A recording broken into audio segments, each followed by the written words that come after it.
Assalamualaikum warahmatullahi wabarakatuh. Nama saya Anisandra Aziza dengan NIM 233161013 dari kelas Tadris Matematika 1A.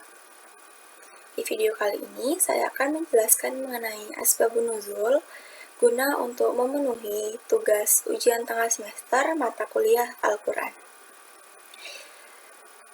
Submateri yang akan saya jelaskan ada definisi, latar belakang asbabun nuzul, macam-macam asbabun nuzul beserta contohnya, redaksi dan makna ungkapan asbabun nuzul, dan yang terakhir kesimpulan.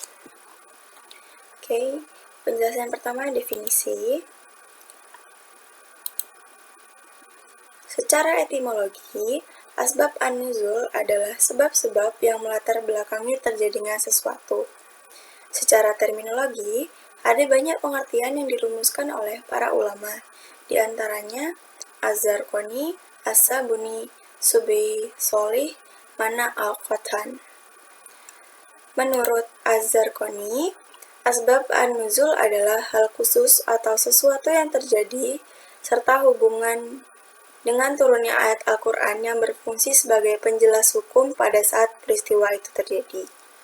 Menurut As-Sabuni, asbab an-nuzul adalah peristiwa atau kejadian yang menyebabkan turunnya suatu ayat atau beberapa ayat, mulai yang berhubungan dengan peristiwa dan kejadian tersebut, baik berupa pertanyaan yang diajukan kepada Nabi atau kejadian yang berkaitan dengan urusan agama. Yang ketiga, menurut Subhi Sholih, asbab an-nuzul adalah suatu yang menjadi sebab turunnya satu atau beberapa ayat Al-Quran yang terkadang menyiratkan suatu peristiwa sebagai respon atasnya atau penjelas terhadap hukum-hukum ketika peristiwa itu terjadi. Yang keempat, menurut Mana al-Qatan, yaitu asbabun nuzul adalah peristiwa-peristiwa yang menyebabkan turunnya Al-Quran berkenaan dengan waktu peristiwa itu terjadi, baik berupa kejadian atau pertanyaan yang diajukan kepada Nabi. Dapat disimpulkan bahwa asbab an-nuzul adalah kejadian atau peristiwa yang melatar belakangi turunnya ayat Al-Quran dalam rangka menjawab, menjelaskan, dan menyelesaikan masalah-masalah yang timbul dari kejadian tersebut. Yang kedua, latar belakang turunnya asbabun nuzul. Bentuk-bentuk peristiwa yang melatar belakangi turunnya Al-Quran itu sangat beragam. Di antaranya berupa konflik sosial, yaitu seperti ketegangan yang terjadi di antara suku Aus dan suku Khazraj. Yang kedua, kesalahan besar, seperti kasus seorang sahabat yang mengimani sholat dalam keadaan mabuk, dan pertanyaan-pertanyaan yang diajukan oleh seorang sahabat kepada Nabi, baik berkaitan dengan sesuatu yang telah lewat, sedang, atau yang akan terjadi. Selanjutnya, macam-macam asbabun nuzul. Asbabun nuzul ada dua jenis, yaitu ta'addud al-asbab wa al-nazil wahid dan ta'addud an-nazil wa al-asbab wahid. Ta'addud al-asbab wa al-nazil wahid yaitu beberapa sebab yang hanya melatar belakangi turunnya satu ayat atau wahyu. Sedangkan ta'addud an-nazil wa al-asbab wahid yaitu sebab yang melatar belakangi turunnya beberapa ayat. Kita lanjut ke contoh ta'addud al-asbab wa al-nazil wahid.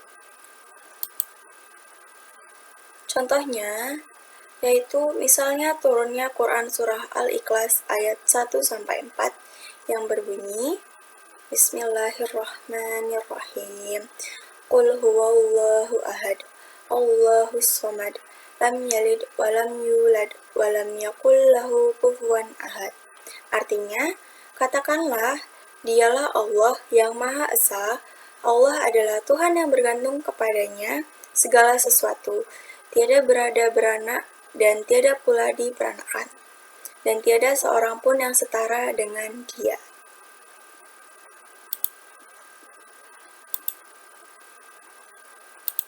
Asbab an-nuzul surat Al-Ikhlas ayat 1-4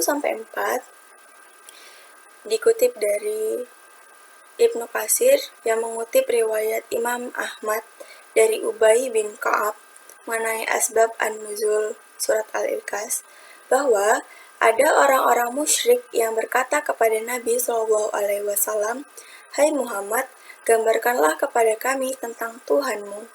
Maka Allah menurunkan surat Al-Ikhlas.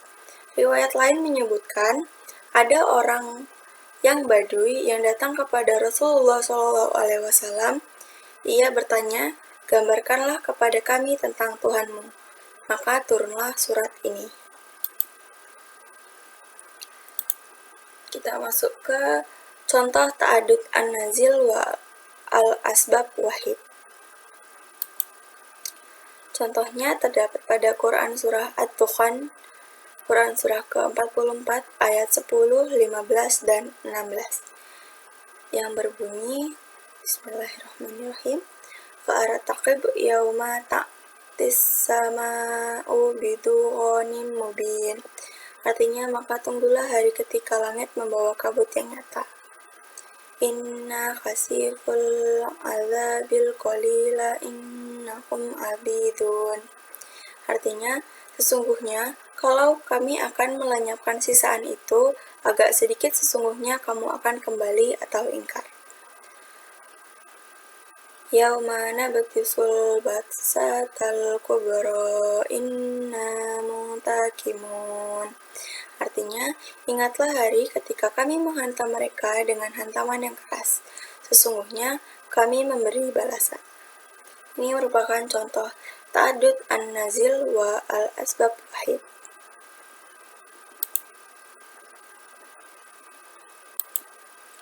Kita masuk ke asbabun nuzul Quran Surah Ad-Dukhan, Quran ke-44, ayat 10, 15, dan 16. Asbab an-nuzul dari ayat-ayat tersebut adalah, dalam suatu riwayat dikemukakan ketika kaum Quraisy durhaka kepada Nabi Muhammad SAW, beliau berdoa supaya mereka mendapatkan kelaparan umum seperti kelaparan yang pernah terjadi pada zaman Nabi Yusuf. Alhasil, mereka menderita kekurangan, sampai-sampai mereka pun makan tulang, sehingga turunlah Quran Surah Ad-Dukhan ayat 10. Kemudian, mereka menghadap Nabi SAW untuk meminta bantuan. Maka Rasulullah SAW berdoa agar diturunkan hujan. Akhirnya, hujan pun turun. Maka turunlah ayat selanjutnya, yaitu Quran Surah Ad-Dukhan ayat 15. Namun, setelah mereka memperoleh kemewahan, mereka pun kembali kepada keadaan semula, yaitu sesat dan durhaka. Maka turunlah Quran Surah Ad-Dukhan ayat 16. Dalam riwayat tersebut, dikemukakan bahwa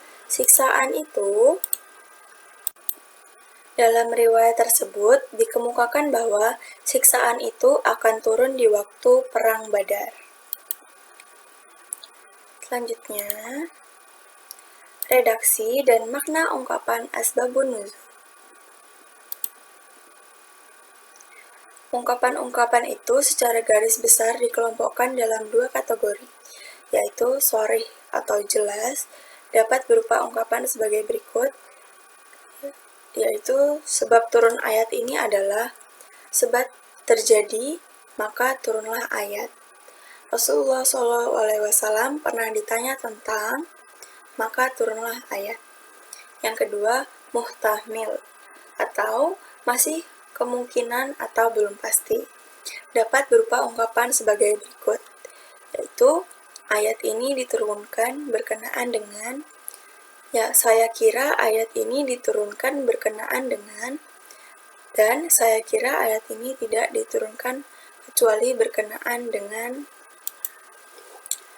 Dan yang terakhir, kesimpulan. Kesimpulannya adalah, asbabun nuzul ialah kejadian atau peristiwa yang melatar belakangi turunnya ayat Al-Quran dalam rangka menjawab, menjelaskan, dan menyelesaikan masalah-masalah yang timbul dari kejadian tersebut.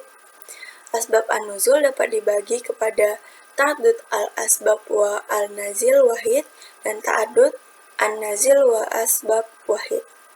Redaksi itu secara garis besar dikelompokkan dalam dua kategori, yaitu sharih atau jelas, dan muhtamilah atau masih kemungkinan atau belum pasti. Asbab an-nuzul mempunyai arti penting dalam menafsirkan Al-Quran. Seseorang tidak akan mencapai pengertian yang baik jika tidak memahami riwayat asbabun nuzul suatu ayat. Itu tadi penjelasan mengenai asbabun nuzul.